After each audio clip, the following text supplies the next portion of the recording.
Hi, beautiful people. Welcome back to the podcast. Today I have Jess Brown, who is a registered nurse, yoga teacher, Reiki healer, meditation coach, would you say? Um, Guide. kind of, right? Yeah, guide, meditation guide, Meditation coach, guide. all There the you things. got it. And most recently, a life doula. Jess, welcome to the show. I'm so glad that you agreed to come on and share your story with us. Thank you for having me. So happy to be here. I love to share my stories. Stories are so powerful. Right.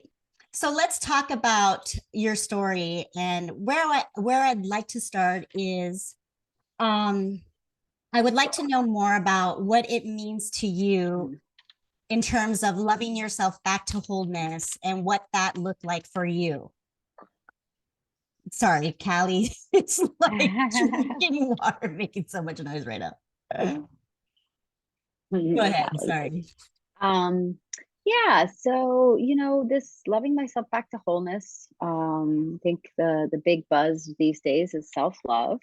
Um, And, for me, I, like many of my friends and many people I know, came from a divorced family, when I was in my younger years, 5 or 6.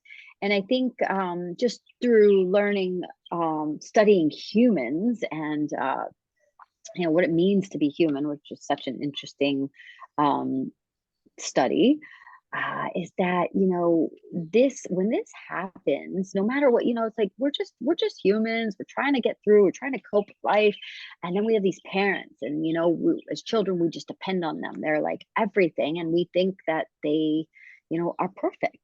Um, and they're just trying to figure it out also. So anyway, my parents split up when I was young, and my dad was absent, and this was a really big hole for me, and it took me into a lot of stories of not belonging and of not being safe. And I think for me, doing the work that I've done, and learning about other people and also myself, I think these are the two biggest distortions that we, as humans, really are working with. I don't belong, and I'm not safe. And um it can go into other stories of what this separation from source, I think, is the ultimate, like the beginning, but it really manifests in this child parent relationship. And usually when they split up, one parent has to be absent. For me, it was my father. And this was a really big wound for me, a big abandonment wound. And it first was like, not that he abandoned me, it was that my mom, did this. And then come to find out later, when I was adult and she was able to share her truth with me, I found out more truth about what really went down between these two adults as I was a child. So anyway, I was just like really spent, from 5 till about 14 or 15, trying to deal with my emotional pain and the abandonment, and not feeling, I always felt less than. I had friends, and I was very obsessed with material things. My mother did her best. She was a single mom. Had a cleaning business, and she was sewing for me, and making sure I had the cute things. And I always wanted more. It was never enough. Everything that I saw around me, I wanted, and it was just like this material, it was just like this void, this really big void. Um, and yeah, when I was 14 is when I discovered alcohol, which was such an amazing relief for me, because like the first time I drank alcohol, it was just like I didn't have to feel the not enoughness. I just numbed. And um yeah, that was how I started to cope. And I mean, for me, it was like, it wasn't just a little bit, it was always a lot. And I was, yeah, blacking and Can you hear me, Mama? Sorry, you're like in and out right now. Are you there? oh, yeah, I am. Okay, sorry. I Can think you, you, no, I think it was mine. Can you hear me? okay. Yeah, yeah, I can hear you Okay. now. I think where you left off was like it was more of the heavy drinking and um blacking out, and then it cut off from there. Okay. And interesting because we definitely have similar stories, as a lot of women do. An Hmm. absent father, starting alcohol and drugs very young, filling that void. For me, also promiscuity, you Me know, too. yeah, definitely like sleeping around, trying to fill in that gap. Um, and, like you said, that void is so prominent when you don't have both parents. And then same thing, blaming the mom, like I kind of like was like rage against the mom, and all of that. And later knowing, I think it was like at 21, like realizing her story, and she was doing the best that she could with what she had. And, also being a immigrant from Nicaragua, couldn't have been easy toting around two Hmm. kids, in a whole different foreign country and all of that. But yeah, the lack of a father figure is big, really big, and it's a big void to fill, especially Yeah. for women, Yeah. and who don't have any other role models. Sometimes you women luck out and they have like an uncle or another figure there to kind of jump in. But for me, that was not the case at all. So I get it. And Mm. I feel for all women and men too. Men suffer from this stuff Right, too. right, right. Oh yeah. um yeah, so it's just a thing that is like a generational wound that a lot of us have. Hmm. Luckily, I think that it's we're the people our age and younger are trying to have these conversations to change that paradigm, right? We're the curse breakers, the generational curse breakers, the light bringers. You know, Why and break this curse? No, just kidding. I know it's our yeah, it's just why we came. It's so Yeah, interesting to thank you for doing this and for doing your work. And I see you and I appreciate you. And I just love to surround myself with like-minded humans that are all, we're bringing the light. So thank you. same. Thank Um, you. Thank you. and for me, I did have another. My mom actually ended up remarrying when I was 8, an amazing man, but Mm. he wasn't my dad, and he was disciplining me, and he, whatever. I just, what happened with this separation was I was just like, everything was like resistance. Yeah. I had anger. I had a lot of Yeah. anger, and it was just like, no, no, no. I was like resisting everything. Yeah. There was no flow. And I think, even like some clients that I work with now, the abandonment wound really triggers anger. It really triggers this anger. Um 100% can resonate with that, because I definitely had like rage, when I was young. And um, I definitely got suspended a few times for being in fights in school. And Me too. I mean, I was picked on though too a lot because we moved around a lot when I was young, and being the cute new girl, when that whole like sister wound too, being the new girl, Right. trying to make friends. And as soon as a guy like had any interest, then I got jumped. I mean, I got into a lot of fights. And so for me, It's not easy being cute, girl. no, but it is, it's bad, because it's so then Yeah. mistrust against females starts, right? Because you can't trust women because they all, as soon as you're any type of competition, which at that point I wasn't even thinking that. I was just trying to make friends, right? Right, But right. Jealousy is a yeah, beast, man. yeah. And don't get me Ugh. wrong, I definitely was a jealous person too. I'm a Scorpio, for Mm. God's sake.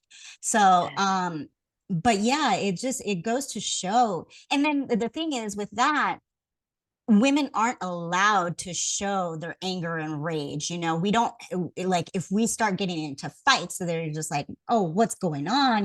Like, it's just like the worst thing that a girl can do, Mm-hmm. right? So it's interesting that that abandonment issue brings forth like that anger and rage, and um as part of like a coping mechanism. Mm-hmm. Yeah. Yeah, it was so hard. And that was another thing. Like now I have so much compassion for it. Like when I would really see myself in the addiction, like what, because I was so unaware of it. I was just like in the ego, me. But then when I started to see myself, it was really, really hard to forgive myself. And then I started to have more compassion when I tapped into understanding how hard it is to feel anger and rage. And this is also a generational curse of mine from my lineage. I know you're from Nicaragua, your Nicaragua lineage, and I am Portuguese and Irish. And Portuguese people are known for anger and rage, and Irish people are known for alcoholism. So here I am, this angry drunk. Yeah, and actually, I my lineage is Portuguese as well. Oh, My that's right. Yeah, my That's last name right. is full on Portuguese, or like, people are like, oh, anyway, let's continue. Yeah. I do remember that. So, this is like I remember being really fearful of my father when I was younger.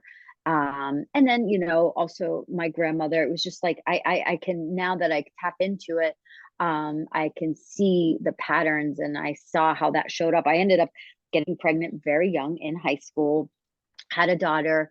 I had a lot of shame around that. I grew up in the South. I had a lot of shame around getting pregnant and having daughters. So I actually wasn't really able to embrace motherhood. I wasn't really excited about it.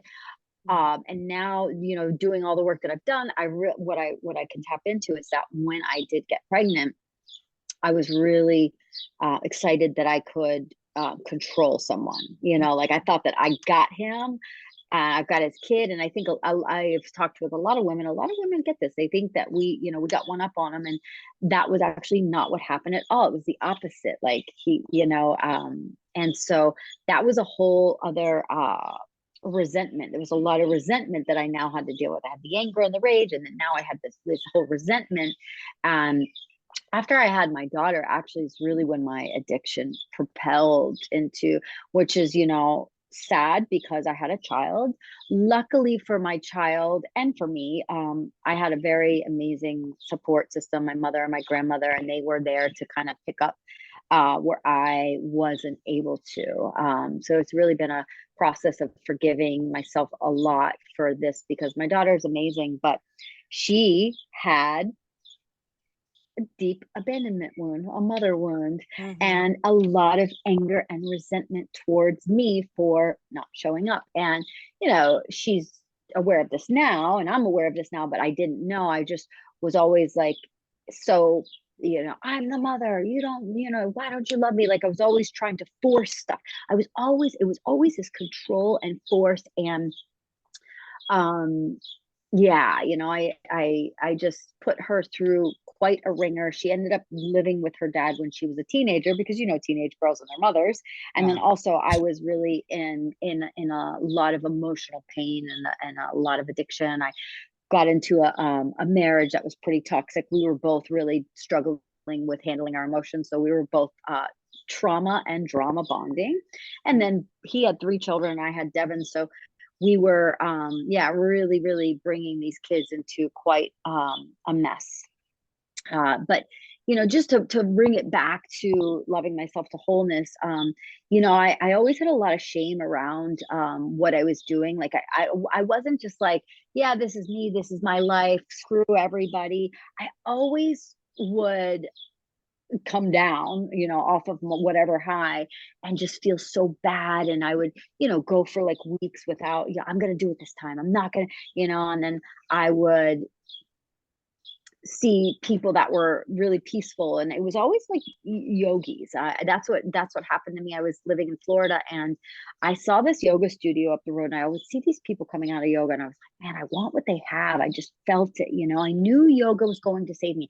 My soul knew that there was something for me there. I just couldn't do it because I can't do yoga hungover, and I was hungover all the time. So I would like be very inconsistent, and I ended up pulling a geographic. This is something that, where I was just like, had to get out of my life. And I was a nurse. Something amazing that I was able to finish nursing school. Um, and I took a travel assignment to California.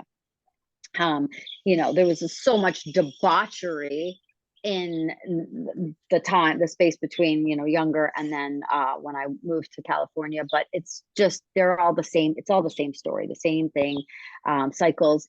And so I went to California with this dream of, I'm going to go to Alcoholics Anonymous. I didn't want to go to like a treatment center, but I just needed to be somewhere where people didn't know me, because I was so embarrassed to start over and to not drink around people that were drinking. This was really hard for me. Like, how am I going to tell people I don't drink? They're going to think I'm weird. And it was always judgment, like really, really so scared of being judged.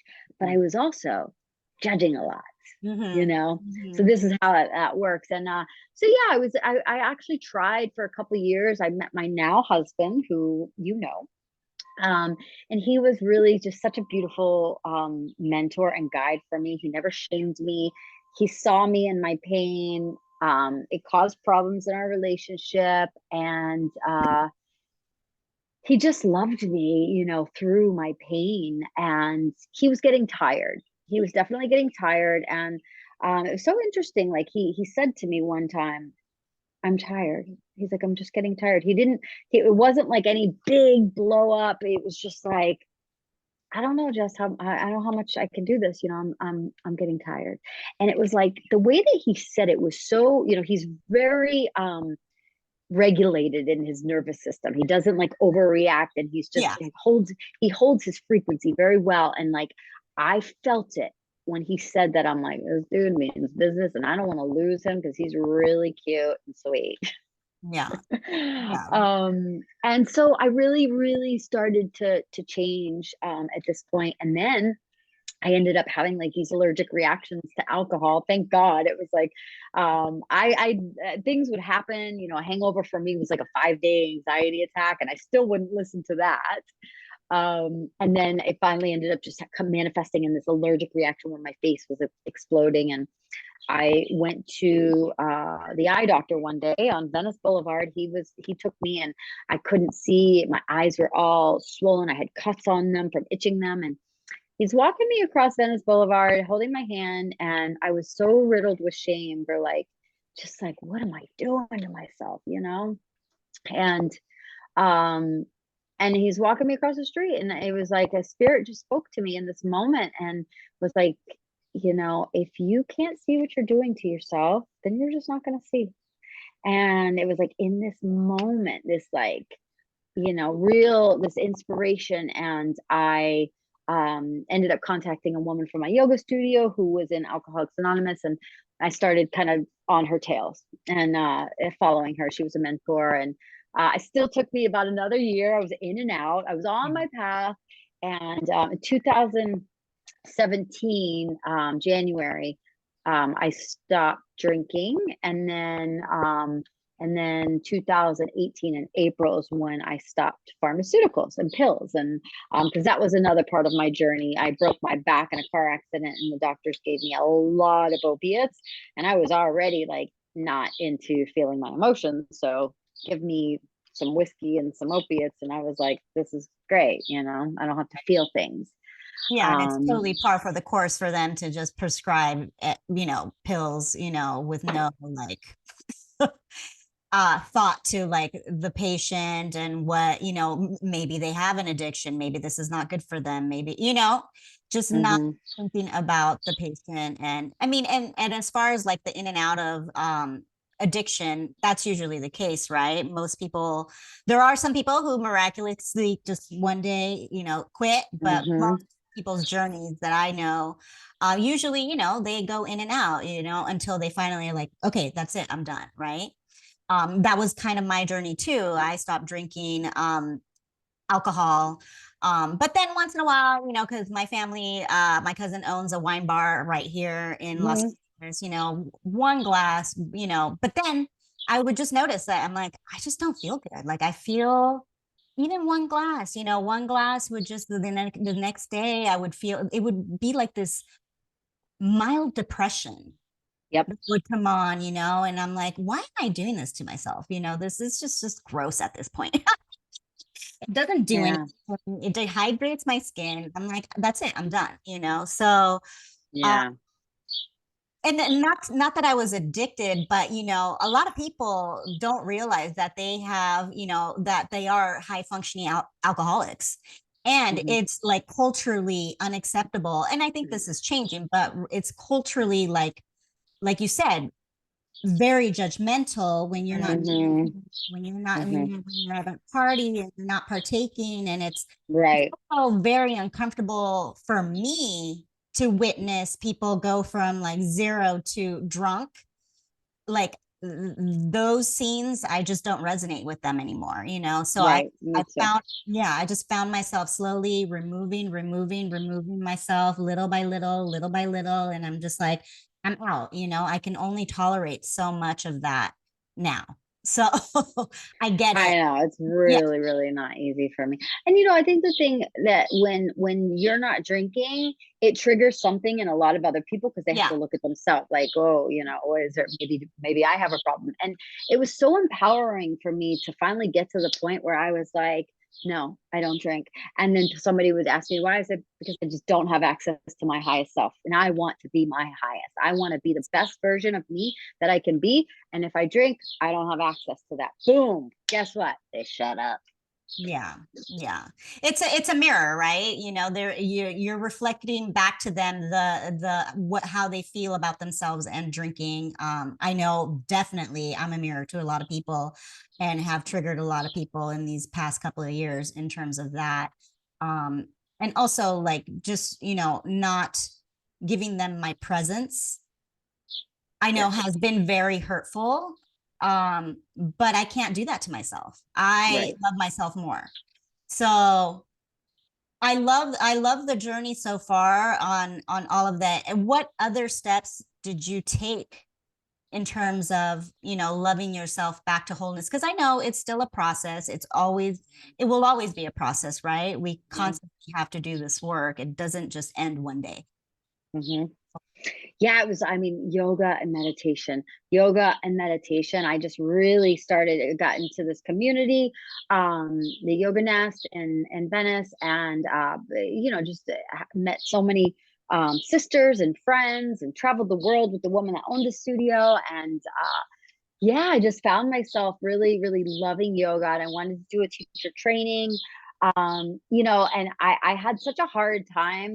Um, when I was coming into sobriety, I was so much easier. It was so much easier to be in my body and to just be like, blah, blah, blah, blah, blah, talking. We just talk like so much, not really anything of substance. But then when I was coming out of alcohol and addiction, I couldn't find the words. I was embarrassed of saying something wrong. All of this judgment would come up, and I just was like, I want to teach yoga, but then I was like, I'm going to say the wrong thing. It was like there was this big responsibility to guide people into alignment. And it was so funny. I finally did a teacher training, and I shared this with one of my sisters in the training, and she's like, "You're a nurse. Like you're more worried about people and you're guiding people into alignment." And it was so interesting because yoga means union, yoke, to come together, body, mind, and spirit. This is wholeness, and that was my path to wholeness, is this union of my body, mind, and spirit. And everything, the limiting beliefs just fall away, and then you find your authentic self. And this is like a never ending journey. I'm still not completely comfortable. Like I guided a meditation this morning, and I've been doing it for years, and I still like find myself, oh, are they going to like it? Am I going to do it right? And it's not debilitating. It doesn't hold me back from doing it, but it still comes up. And then, like, first of all, after I do it, I feel amazing to be of service in this way. And then everybody's just like, wow. And it's so funny that I still go through this, and I'm like being myself, being authentic. And this is what people really resonate with. And this is the journey, because there's so many people that are tapping into this authenticity. Now, there's a lot of people that it triggers when you're true to yourself and you are authentic. um what sometimes it means like dancing on Instagram and showing your embodiment practices and showing what it is that you do to be you. And other people think it's weird. And it's like just this journey of giving zero fricks. Yeah. um, but doing no harm. One of my teachers is like, do no harm, take no shit. This is like my mantra. I do no harm, but I take no shit. You have to have boundaries, and you also have to have an open heart. So to be authentic to yourself. And this is a dance, like, Yeah. be true to you, open hearted, and also have boundaries. Absolutely. And I 100% feel you when those insecurities, the limiting beliefs come up. I, as you know, have been transitioning into like the sound healing and more importantly, the breath work, which I find so, so, so, so powerful for me in my life. Like I want to share this gift with people, right? Mhm. And so, I find myself like having people over and we're, doing breath work, but it's interesting that you say that in terms of the limiting beliefs that you will trigger people once you are really stepping into of course we get scared, but the point is pushing past that scared of uncomfortableness. And once you do it, you realize, wow, this is amazing. People really resonate, because the people who resonate are going to come to you, right? The people who resonate with me are going to come to me. Not everybody's going to have the same, Right, right. you know, um, model of teaching things, right? But it's interesting because, when you can tell who is in the vibe and who's being like super judgmental, that now you're going into this new area Yep. that you're venturing into, and and you invite them, and supposedly they're your friends, and they're like, oh well, we're gonna go over there, and like it's like a party thing. And it's like, no, it's not a party thing. This I take this seriously. Like I'm actually Yeah. guiding you through something very powerful. I wish you would take it seriously, because you're not taking yourself seriously. So you're not Yeah. taking me seriously. That means you're not taking yourself seriously. That's Mhm. how I see it. So it's a mirror. It's a mirror Mhm. to their judgment. And I've Yeah. just learned like not to take it personal. Yeah. It's hard. That's really hard. I mean, I grew up in It's Georgia. hard. Like I mean, I lost so many of my relationships, and what I've learned is this process of grief and loss is actually just completions. Yeah. It's completions. And it's really, really sad, but this is a new version of me that I have to accept, and I'm more free. The less judgment that I have, that I project, or that I have for myself, the more free I am. And I just want to be free. I don't want to worry about other people. I want them to be free too, but I can't force it. Of course. And and the again, when you're starting to live in your truth and speak your truth and be completely authentic and just owning yourself and your power, you see who falls away, but that opens the door to for other energies and other people to come in. Yes, yes, exactly. So for me, I see it, and Exactly. maybe they'll come around. It hurts, it sucks, but maybe at some point they'll come around, and maybe they won't, and that's just, And we just can't attach to the yeah. timeline. This is magnetism. This is really something that I've been tapping into, that's really helped me with this grief process of losing people that I have loved along the way, and that are not going along with me. They're Yeah. on a different path, because it did throw me into judgment first. I'm like, come with me, come on, this is amazing, why don't you want this, and Oh yeah. now it's like that magnetism is you know, something that I really like to share with clients, and anyone really, is a formula that I have to tap into magnetism is the I am, like the I am statement, but intimacy, acceptance, magnetism. And intimacy is not, like sexual or anything. Intimacy Right. is the truth. And this was, it's like into me, I see. So it's really like through reflection and meditation is where you get to observe yourself, or be intimate with another and really witness another and see them and offer reflections without judgment. So just coming into these relationships where we're not scared of conflict. And these are the only relationships that I'm available for these days. And this is the thing, I mean, how many friendships have we had where everybody's just tiptoeing around? Oh yeah, everything you're doing is great. This really, it's like, so yeah, it's like not being judgmental, but also speaking your truth. People need the truth. Yeah, calling it out when something is not, apropos, or, something is being said that is like not true, or a lie, or what have you. And people just do not. Well, there's a saying, I forget, and I'm going to butcher it, but people like the person telling the truth until the truth like faces them, and Mhm. it's absolutely 100% that, like, when you're met, and I have no problem actually having relationships with conflicts at all, because then we can talk about it, let's discuss, and I believe both can coexist, both opinions, both point of views can Mhm. coexist. It doesn't mean we have to like agree on everything, but the general morals and integrity are there to build that, what you were saying, that intimacy has to be there, right? You have to have some shared core values. Mhm. Right, Because right, otherwise right. there's Yeah. just no way you are going to create that intimacy. Mhm. But and what I have found, especially in the last 3 years, telling your truth really pisses a lot of people off. Oh my gosh, it really, and I just had, yeah, like I saw something that was resonated so much. It said, um, that, oh, what was it? Something about, I thought that you were going to make me feel good, but you really just make me feel the truth. And that, like doing work with coaches or mentors, that's actually what I'm here to do. And this is what I tell people. Like somebody said, my daughter the other day, she said, can you fix him? And I was like, no, but what I can do is give them tools to become the healer.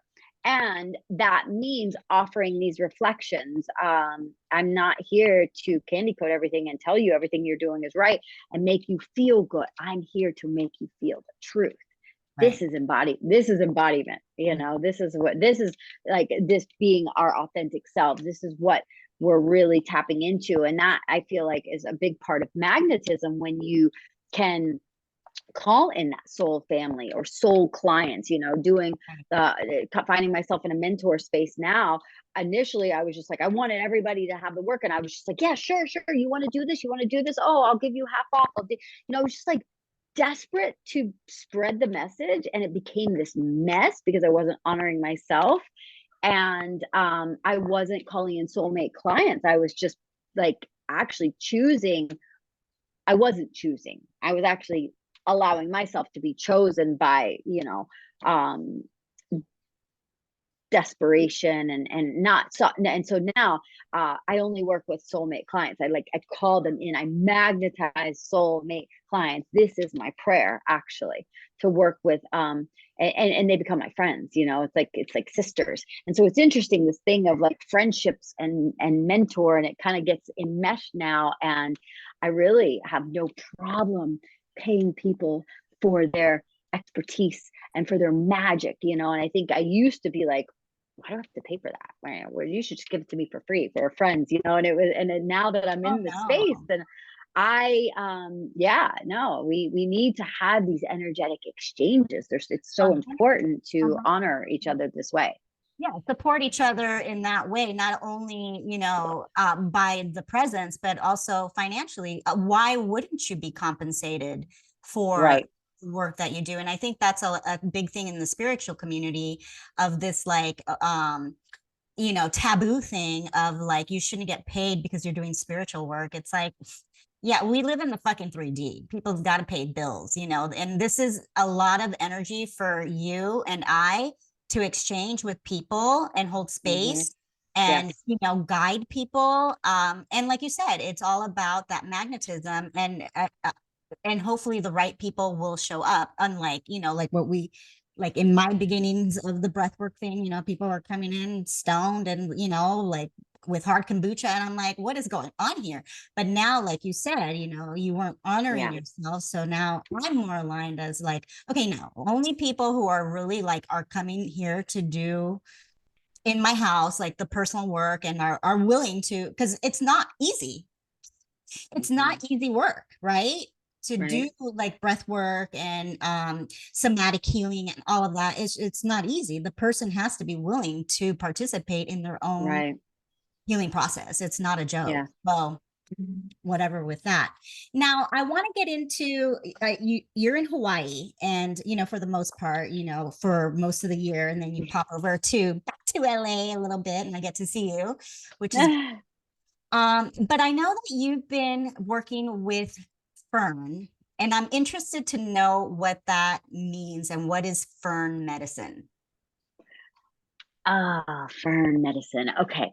So, yes, during the pandemic, I moved to the island of Hawaii and I found myself on this really, really beautiful and amazing hike. And it was just like blasted with ferns.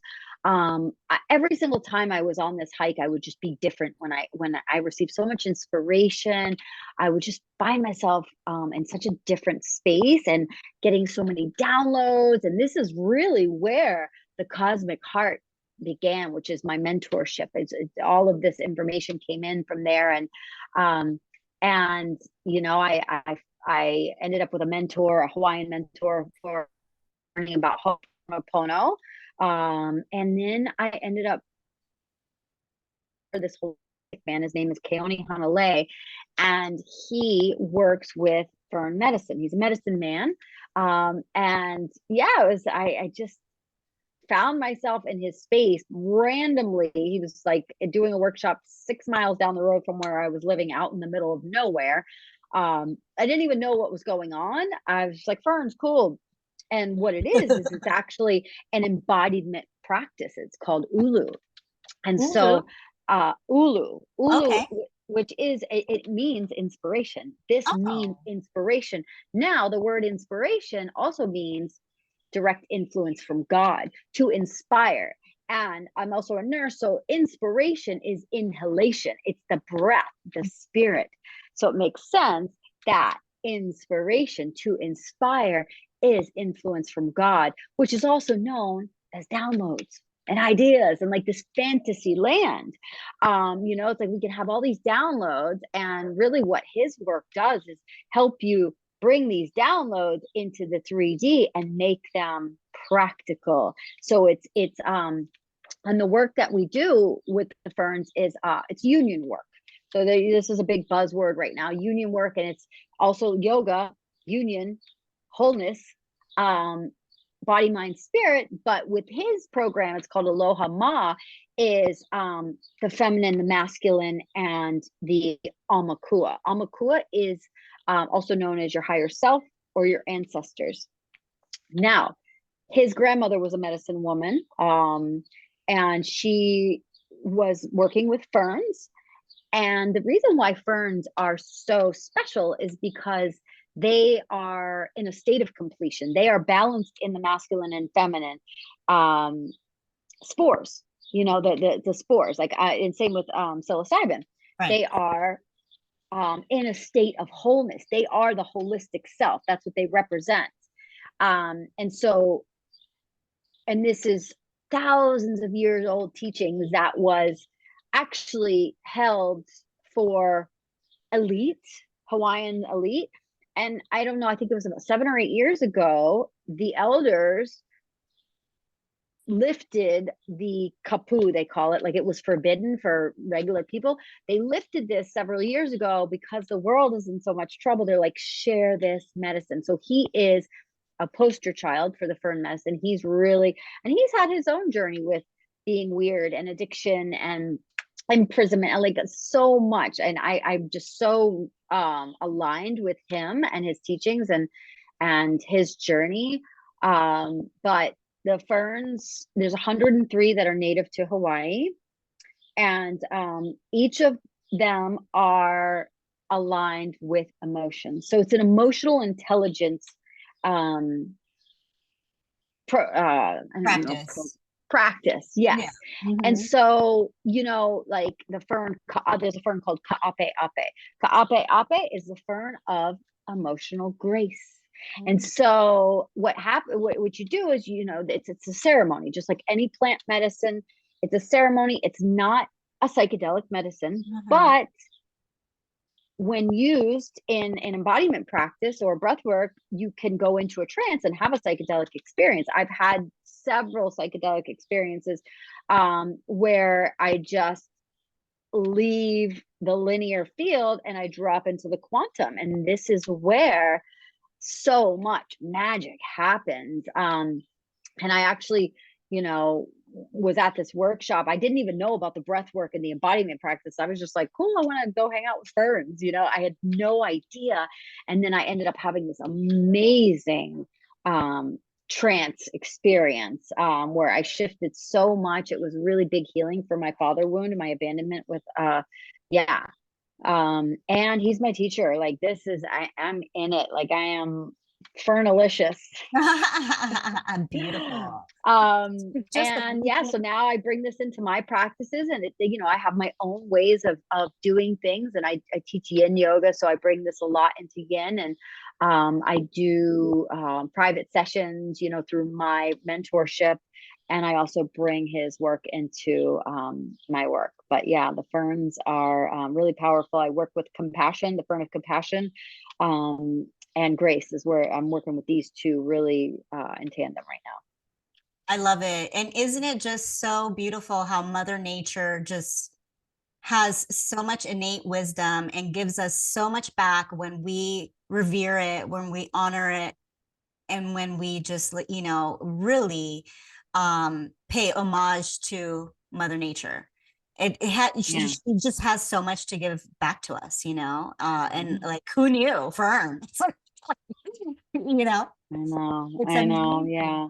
It's amazing that everywhere you go, there is some sort of plant medicine being used. You know what I mean? It Yeah. doesn't matter what country, where it is, wherever you go, there's some sort of plant medicine. And that just goes to show that Mother Nature always just Knows. Yeah. gives. Yeah. And gives And so gives and gives gives. so freely. And it's Hmm. beautiful. Now, let's talk about what embodied ascension is. You mentioned that, and it's part of, what you're teaching. I'd love to know more about what that means. I would imagine it's a little bit different for everybody, but there's a Hmm. foundation, sure. Yeah. Ascension in Hawaii, they call this hala. And hala actually, it means death, and it's like this, um, but death is never the end. There's Right. completions, there's a completion, and then it opens up for something new. So ascension, really raising your vibration, coming into a higher frequency. And embodied is to, just be an expression of, or give tangible or visible form to. This Mm. is the truth. This is actually the truth. So I could be embodied in anger, Mhm. like I could be visible with, but embodied ascension is to really just embody the truth of who we really are. So it's remembering who we are, which is joy. Like joy is your birthright, and just the light that really is the essence of each and every one of our hearts, that sometimes gets buried under armor from trauma and from coping and from hiding. So yeah, this is the work that I do. It's embodied ascension that's really aligned with the ferns and somatics and embodiment practices, dance, um, of course, yoga, and just being in nature. I do a lot of guided hikes too. And that's the thing, is that you can just be in the presence of these plants, because they have a spirit. These plants have a spirit. And with the botanicals, the botanicals that my teacher makes, they're made with fermented noni, which is another plant. And what it does is, when you ingest this tincture, that has the codes, that the spores have the codes of emotional grace. Oh my gosh. I know. I was like, is that me? No, it's me. I'm sorry. No, it's okay. I mean, My neighbors. So then this is like a way to reprogram, and so they each, so if I'm hearing this correctly, so like each fern essence gets put into a little tincture, and then you work with that energy, with that yes. essence. Got it. Okay. Yeah. And so, like, working with emotional grace, you'll see, like, I'm wearing this necklace right now. This is a manta ray. Mm-hmm. This is my amakua, which is my guide, ancestors. And the medicine of a manta ray is that of grace. Mm. Um, like the totem, the spirit totem of this animal. And if you think about it, I swam with the manta rays on the Big Island a couple of years ago. I took Hakan for his birthday, and it's one of the most amazing experiences I've ever had. They're pretty Now big, right? I mean, they're a huge. Like thousand pounds. yeah, their It's wingspans are like insane. about 18 feet wingspan. And so it's approximately 1,000 pounds. Some are more, some are less. They Yeah. birth a baby about 250 pounds. Now, it's flying through the ocean, right? It's Right. flying through Yeah. now, how Beautiful. is something 1,000 pounds not sink, right? Right. Yeah. I mean, it's built for it, but yeah. But it's built for it because of grace, because Right. it doesn't push and it doesn't pull, it's allowing. And this is the medicine of grace. Grace is that allowing. Like, when I think about was I given grace? Well, with my addiction, when I got this infection in my eye, and I was walking across the street, and spirit came and said, if you're not going to see what you're doing, you're going to see. This was grace. Right. And then it was just like, in that moment, I was able to receive a message. I wasn't pushing, I wasn't pulling. There wasn't this constriction. It was like allowing. And in this state of grace and allowing is when you can really hear the song of your soul. Like, yeah. And so many times, as most people do, they ask questions, but really don't sit and wait to listen for the answer. Right. This is prayer No, and meditation. yeah, there's no patience. It's like everything is like, well, it's like it'll come when it comes, and you have to ask the question, let it go, and you'll get the answer when you need it. And that's what I think, why I think your work that you're doing is great, because you're guiding people into those states of, like you said, grace, allowing, surrendering, and being. And in this culture, well, I don't know how it is in Hawaii, but obviously in LA, it's a very hustle culture, and slowing down is like frowned upon. You can't, it's looked like you're lazy and you're not doing anything. And when it's the opposite, actually slowing Mm-hmm. down and listening is when for me personally, is when I get creative, when I think of ideas, when stuff comes to me. And it's not while I'm doing, it's when Mm-hmm. I'm slowed down. Being. Yeah. When I'm slowed down, I'm, just receptive and open, is when these, great ideas come to me. And, then it's up to me to obviously Mm-hmm. take inspired action to, you know, Yes. Yes. deliver upon those ideas. Otherwise, you're just not doing anything, but there's no rush. I feel it's so different now Right. how I feel. There's no like rush. Time is an illusion. Yeah, well, 100%. I mean, forget time, but yeah, do we have to make time to get to our airplane on time and all of that. Of course, we're still in this 3D realm, and Right. we still have to make money. We still have to buy groceries. We still have to pay rent. There's the Right. basics, but time otherwise really is just a construct, and they're stealing time from us. But that's a whole nother story, another podcast for another time.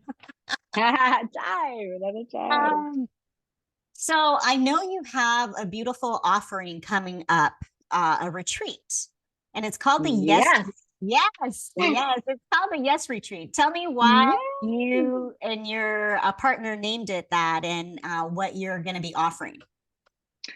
All right. So when I was teaching yoga in Venice, there was this woman, this beautiful woman named Lucy, and we were both subbing at the studio. We connected like once. And then she ended up visiting one of my girlfriends on the Big Island. So we ended up spending time and hanging out there. Here, we discovered that we both share the same tattoo on our forearms. I have a tattoo that says yes on Okay. my left forearm. She has the same tattoo, and it's on her right forearm. Same exact. And we meet each other. We're just like, what? This is kind of crazy. So of course we share our stories. And I got this tattoo when I started really creating energetic boundaries, self-love, when I started saying yes to Jess. So the yes is actually going this way towards me. Okay. And this is on my feminine side. And really just honoring that, yeah, the feminine, the beingness of me, and this is that work that we do, the polarity work, the masculine and feminine to become married. It's the doing and the being, the verb and the noun, the inspiration and the manifestation. And through this yes energy is really how I grew into that. And yes is just like co-creating with life. And as I said earlier, I was just like, I was just in this constant state of resistance. No. I was just like, so angry. And I mean, I would just say, when my daughter was a child, she would start to ask me something and I would say no before I even knew what she was saying. I was just, no, this was the energy that I had because of the pain that I was in. And I mean, when it comes to her in this relationship that has had so much healing, I just came back from being with her last night, and she wants, this cute dress that I had. She wants everything. I'm just like, yes. I just want to say yes to love, to expansion. I want to be more open, and this is non-resistance. Actually, yes is the energy of flow. It is the manta medicine. It is grace. Yes is grace. It's this allowing and this receiving, because we do live in this culture, especially LA, this push, do. Really? Oh, Can you hear me? can you hear me? Yeah. Okay. Yeah. Oops. My speakers just went out. But yeah, it's the energy of being, this beingness, and that is embodied ascension. Like when all of the judgment falls away, and that really is this, I'm not judging myself, and then I'm not projecting judgment outward, then I get to be the full expression of me. And it's just so beautiful. So we decided, we over the past couple of years, we've shared a lot of our magic. She's an amazing everything. She's a culinary creatrix. She's a holistic nutritionist, certified, and and I've been a registered nurse for many years. So we bringing the Western and the Eastern together. She's also a yoga teacher, and then we're, it's on the Big Island of Hawaii. We will be vortex hopping. So the nature, it's embodied ascension and earth medicine. So the ferns and the ulu practices will definitely be a part of it. Song circles, really, it is breath, movement, sound, touch. This is how we transmute and alchemize the energies within of our emotions, because emotions are energy and motion, Mm-hmm. to ascend, embodied ascension. It's through breath, movement, sound, touch. And this is what I've discovered, on my path, which began with yoga. And this is actually also the shamanic path of transmuting energy. And so we will be doing breath work. We will be doing ulu. We will be doing things at nature, at the waterfall. And we will visit the volcano. We have a really beautiful sister ceremony honoring Pele and Hi'iaka, which is Pele's sister. Hawaiian mythology and Right. cosmology.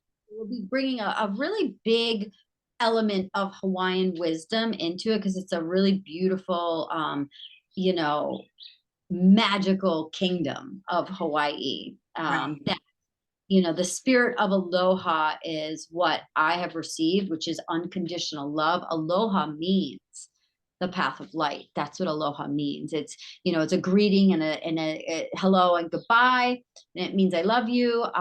But it really means to walk on the path of light. And so that's what we will be doing with this Yes retreat. And Beautiful. it is July 30th to August 6th in a beautiful fern forest, 22 acres, I'm sorry. And it's a ohia forest, this beautiful tree, and ferns. There's goats and chickens, and it's just magic. I actually went to a retreat there a couple of months ago, and I was like, oh wow, I need to do something here. So yeah, yes, retreat.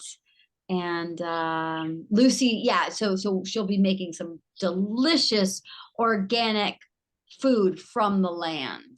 Beautiful. Beautiful. So July 31st, you said, until when? 30th, 30th. Okay. 6th. Okay, beautiful. So, and then you'll send me all the information for that so I can, direct anybody who's interested in going, or, booking a call with you one-on-one, virtual coaching or anything like that, or meditation guide. You do that online as well, right? Yeah, everything's online. I actually have an in-person session with a man that I work with here at the hospital. So that's amazing too. I'm open to all. It's just a different, you get to reach so many more people through the online space, which is amazing, to do Zoom like we get to do this. Yeah. But yeah, mostly it's online. Yeah, beautiful. And as we know, you don't need to be in the same space to receive the healing energy, because of the Right. quantum. We are intertwined anyway. So it's just a matter of tapping into that realm. So I love that we are here and that we can do a lot of things online. But obviously, if you can and have that time open, going to Hawaii and doing this beautiful retreat would be ideal, people. Yeah. So I'm excited for you and for the Yes retreat. And it just feels so good to say yes, doesn't it? Yes. Yeah, I know.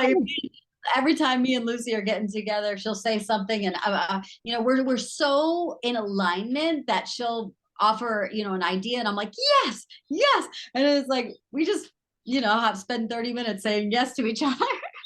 Awesome. Well, everybody, if you feel that retreat is a full fuck yes for you, please contact Jessie and get a hold of her, and look more into what she is offering, because she's doing God's work, definitely, and I thank you so much for coming on and sharing your story with me. And we learn more about each other as we go along, which is great, even though we're neighbors, right? You're never here. Yeah, and I just want to, also share my website, Yeah. which is really easy to remember. My website is called lotusandmoon.com, and it really, the essence is that of the death and the rebirth. The lotus is the purity and rebirth, and the moon represents our emotions in these waves that we, go full and dark. And so lotusandmoon.com. My Instagram handle is I am Jessie I am. Beautiful, beautiful. Well, Jesse, thank you so much again for coming on. I appreciate you so Thank much. you, Gabby. And I'm sure, when are you coming back into town? Do you guys know? I don't know. I have no idea. There's so much going on here, and we just Yeah, went to the mainland. It's not a bit. It's a pretty big deal to get off of the island, so it's a lot. I can imagine. Yeah. All right. So I'll let you know though. Yeah, of course. Yeah. I'm sure we'll get a text. Libby and JP over here will be like, the guys, so they'll let me know and you let me know too. We'll hang out when you are back in town. Yes. All right, my dear. Thank you again so much. It was such a great experience talking to you and getting to know more of your story and, learning more about each other as we go along, which is great. Yes. Mahalo. Mwah. Thank you. Enjoy the rest of your day. Thanks, you too.